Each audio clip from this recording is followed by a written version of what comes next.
next to a story which might just warm your heart. When teacher Andy Scott decided to hold a charity football match, he hoped he might have enough interest for a bit of a kickabout in the park. Andy has kidney disease and he wanted to raise a couple of £100 for research, but when his old pupils from Essex found out about the plans, things got a little bit more ambitious, as Rob Setchell reports. Scores what he wants. Game shot, best shot of the team. Jordan Gear, Bally, head like a moon. Charlie Cox, flash. Andy Scott never forgets a face, and like all top teachers, his old pupils have never forgotten him.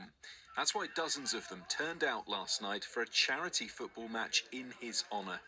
Andy has chronic kidney disease, something he kept largely to himself during a decade at Saffron Walden County High, until one day, when giving an assembly on resilience, he decided to open up. His students have supported him ever since.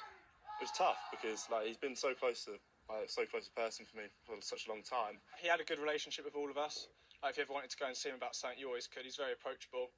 And yeah, he helped a lot of us out throughout school, yeah. And you've got people who don't even live in Walden anymore coming across just to show some love for Scotty, really. And it clearly shows our loyalty to him. You're looking a bit rusty, Ben.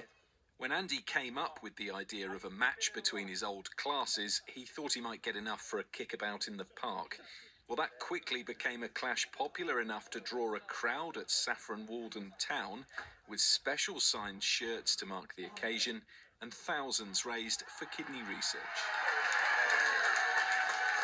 I'm not surprised by the kids wanting to play because they were always great when they were at school. I think I'm surprised by the way it sort of captured people's imagination and where the story sort of snowballed to.